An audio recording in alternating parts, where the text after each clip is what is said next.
We watched Sunseed the other day, not Sunseed, Dance to Glory at the Sashima last day. And looking at it, we realized that a couple more years, nobody will be alive when we worship Sam. There will all be people who know him in their hearts. And those of you who know him that way know how profound that is. I'm very proud to say that in a few days, 70 of us, of Merchants lovers, are going to India together in order to host for the first time a husband and wife course, his teacher's course. So things are developing beautifully. His message is spreading, like I said, from 150 people.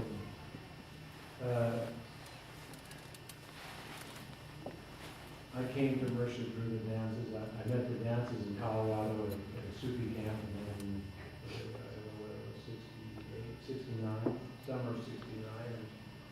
And I came out to meet him and I didn't leave. It was a very living relationship. He cared about each of us. Like Fatima said, it was an everyday thing. We'd go to his house, help him. Fatima was lucky to live with him. I got to travel with him for 5 weeks, but before I did, I had to go back to New York City. This is a story some of you may have heard, but I had to go back to New York City to help my father have an operation. When I was there, I led some of the dances for the first time at a reunion of people who lived with. I've been in community with Father Ramdas, living in New Hampshire, so we had a reunion, and I loved the dances, and someone gave me a snapshot, a little photograph of that, and I sent it to her. She said, "Here's a picture of the dances I led in New Hampshire." And he wrote me back and said, "The picture you sent made me cry. I saw it long before you sent it." You might think I was lucky, but I couldn't wait till he went back to the city. It was intense.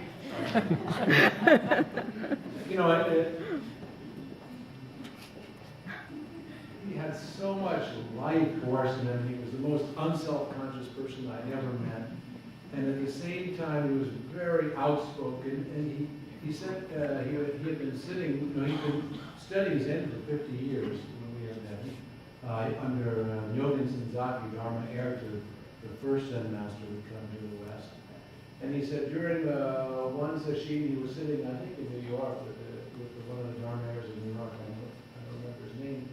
He said he received the guidance that he had to fulfill the role of Fudo, protector of the Dharma. And he was very outspoken. None of us would act the way he acted. I remember a time we went to a Buddha's birthday celebration in Washington Street, or somewhere down, in Chinatown.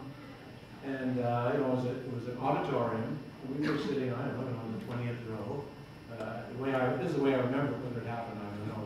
And, a row of us as disciples sitting with him. And one by one, the speakers got up, and they were all very sectarian. My Dharma, my Buddha, my Dharma, my Sangha. And finally, Mercer stood up with it. He stood up in the hall. I mean, imagine, he stood up, and he yells out, he says, "This isn't Buddhism, this is crap. Let's go." We all filed out. I've been to those things since he's passed away. That worked out with that. I may have felt the same way, but never in my wildest imagination.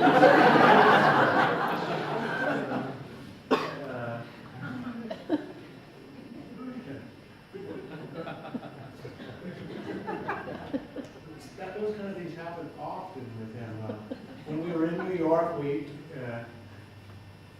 were invited to the home of Charles Brenner, who was doing these enlightenment intensives, and he had invited Yogi Bhajan, Rabbi Gelberman, who was one of the mystic rabbis at the time, Swami Satchidananda, Hilda Charlton, a fellow named Amrit Desai, like he was still around. He was a young yogi then.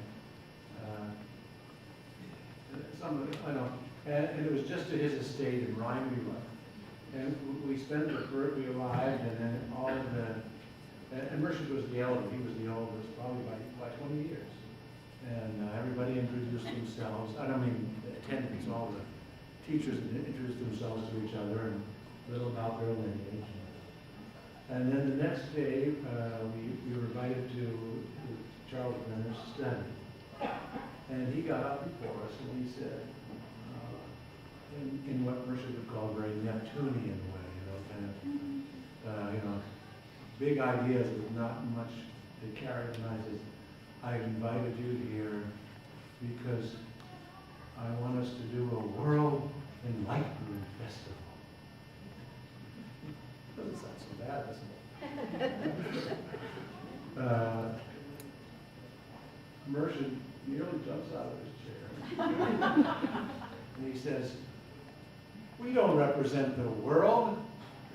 Where are the Vietnamese, where are the this, where are the Buddha, where are the, he says, and he looks the guys, the guy's probably 30, at least 30 years his junior.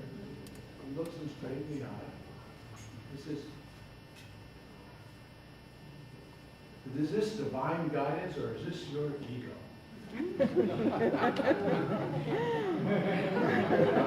I felt bad for the guy, and he's like, man, like that.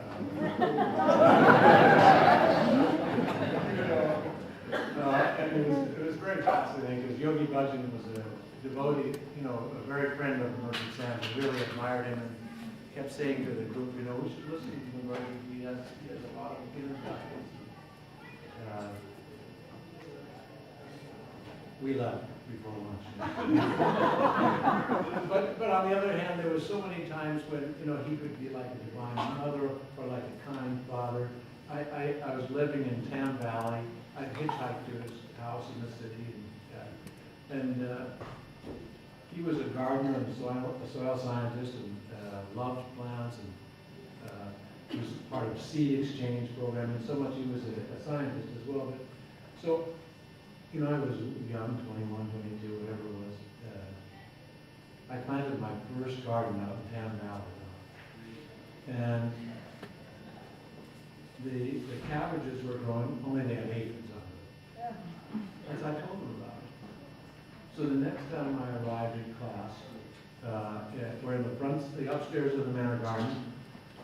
I walked in the door as if I had to get a gesture with his hand, kind of like that, I just come up to him and he says, follow me. And went straight back to the kitchen.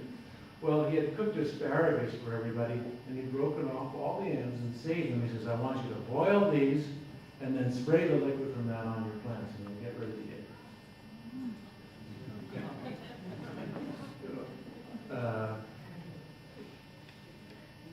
That kind of caring. Did you do it? I certainly did, and it worked.